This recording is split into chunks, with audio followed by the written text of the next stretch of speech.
안녕하세요. 마취과 의사 선생님들.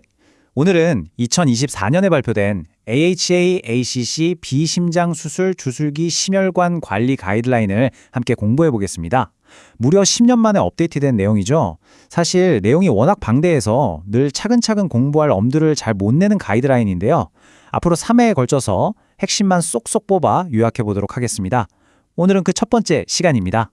오늘 우리가 다룰 내용의 전체적인 로드맵입니다.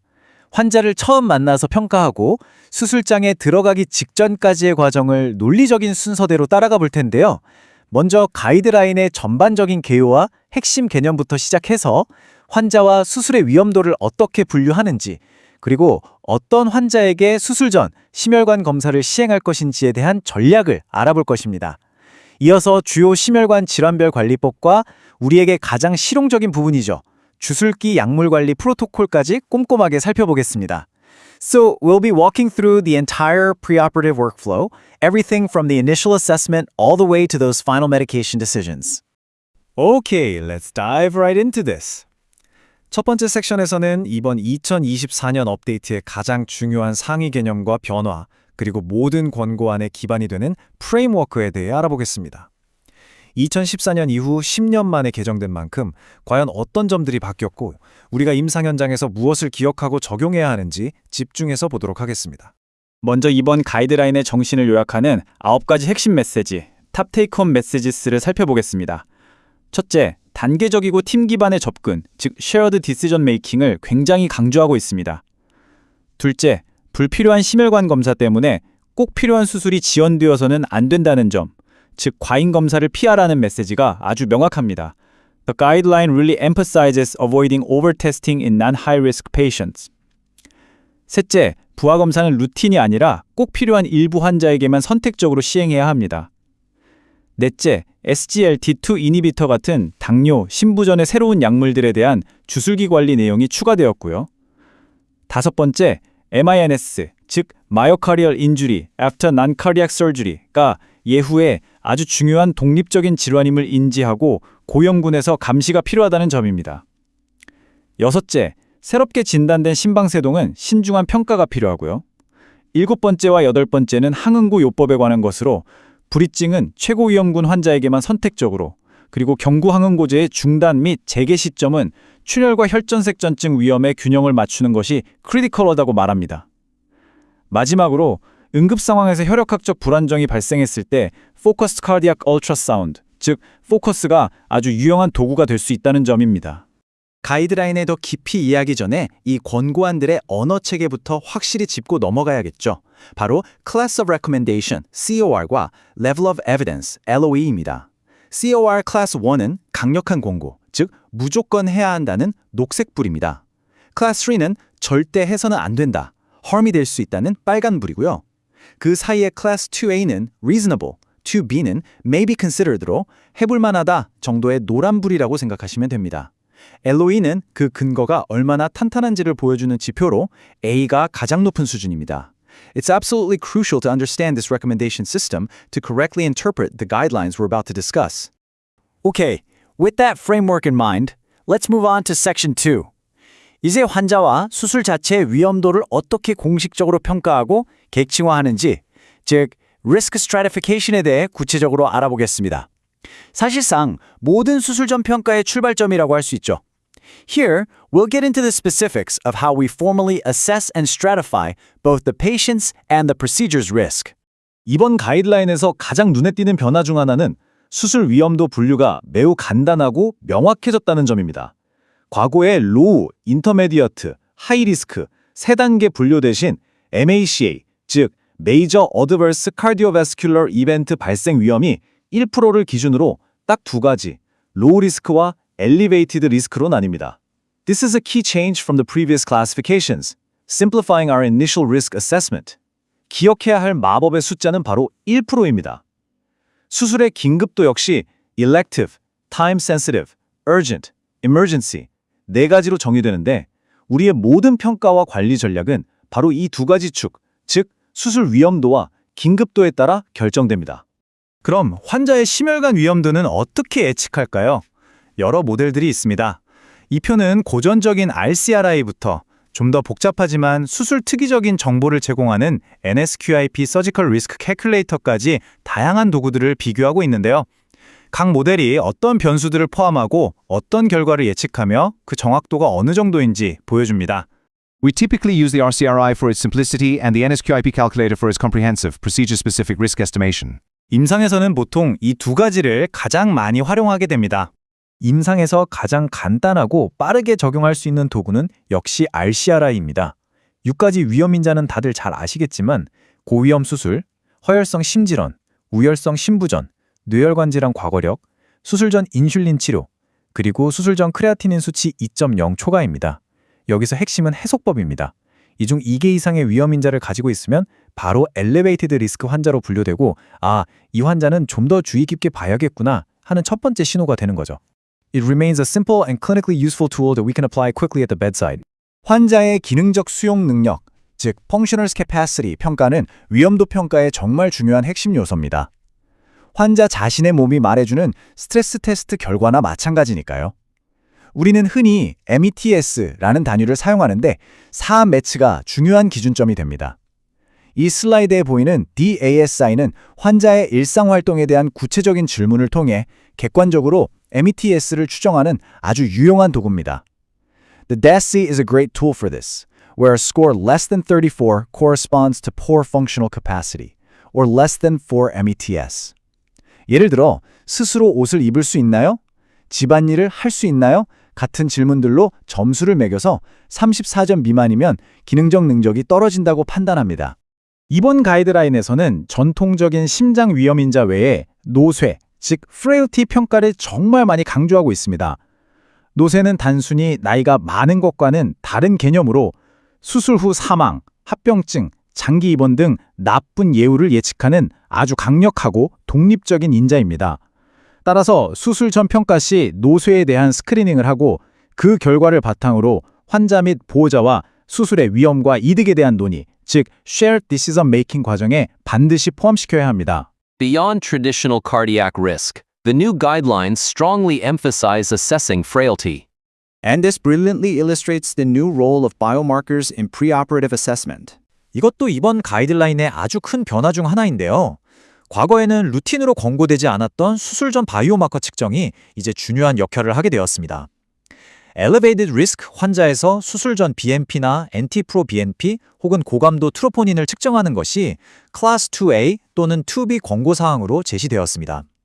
이 수치들은 수술 후 MAC 발생 위험을 더 정확하게 예측하고 수술 후 감시 전략을 세우거나 예방적 치료를 고려하는 데 아주 중요한 정보를 줄 수 있습니다. 자, 이제 우리는 환자의 위험도 계층화를 마쳤습니다. 엘리베이티드 리스크 환자를 가려냈죠. 그럼 다음으로 떠오르는 논리적인 질문은 So what's next?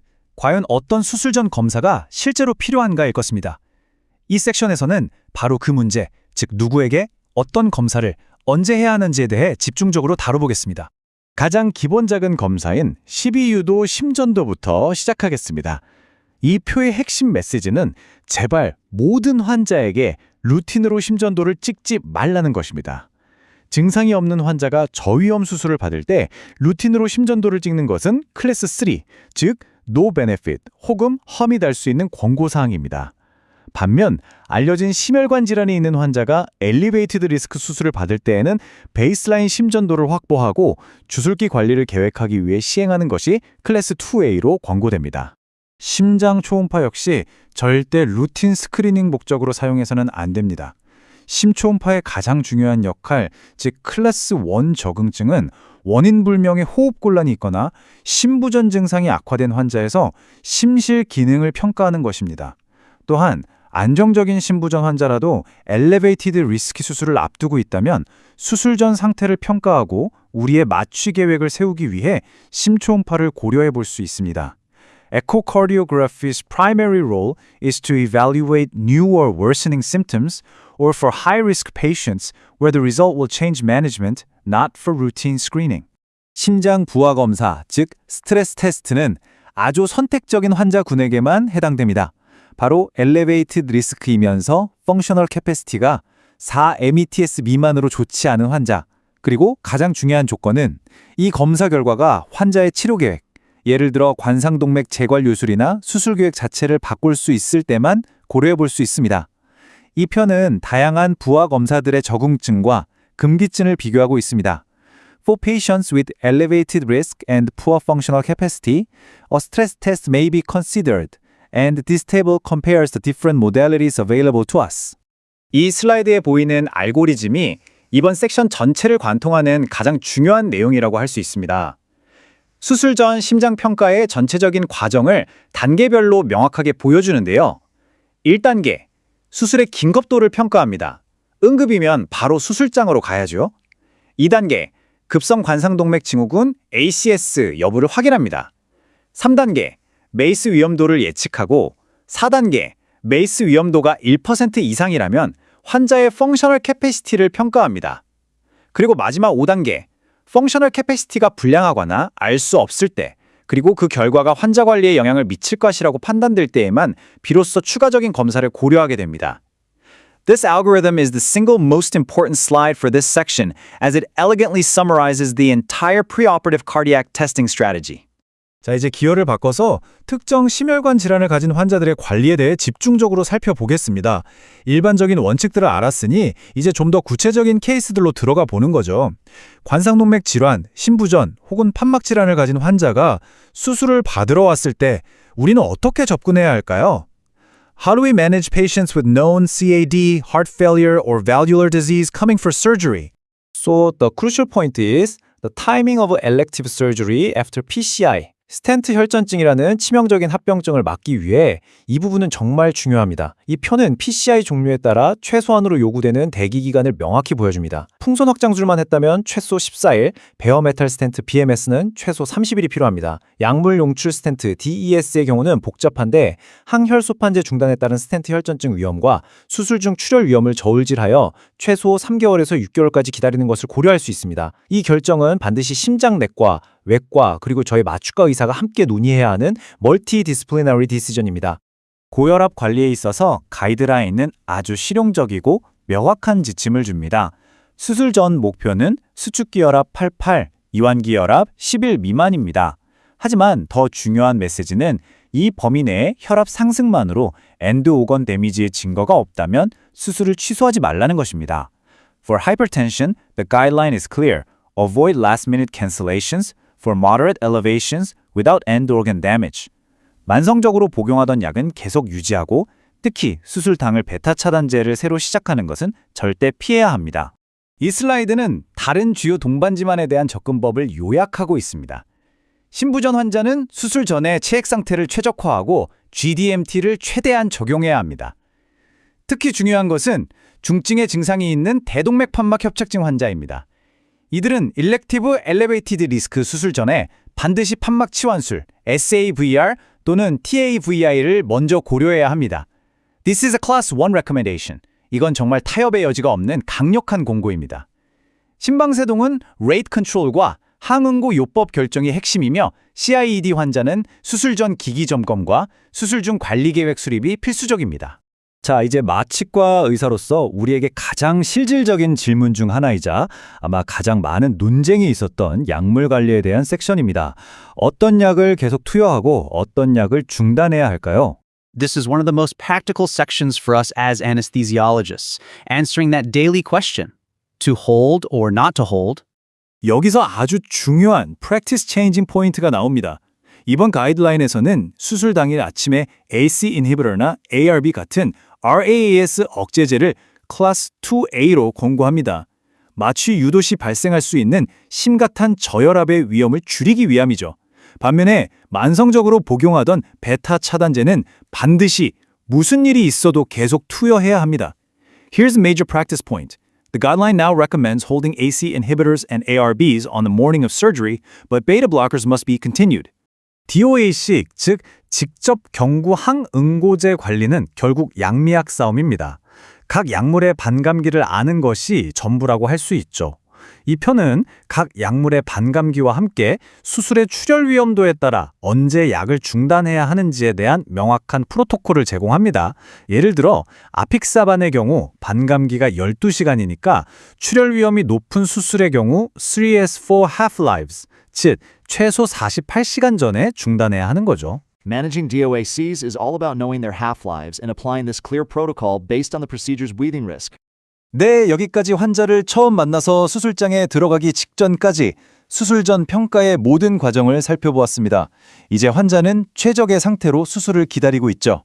But our job is just getting started. 이 환자를 수술장으로 데려가 마취를 시작하고 수술 중 혈여각을 관리하며 수술을 합병증을 감시하는 것이 바로 다음 과제입니다. In our next session, we will take this patient into the operating room and discuss intraoperative management and postoperative care. 다음 파트 2에서 뵙겠습니다. 감사합니다.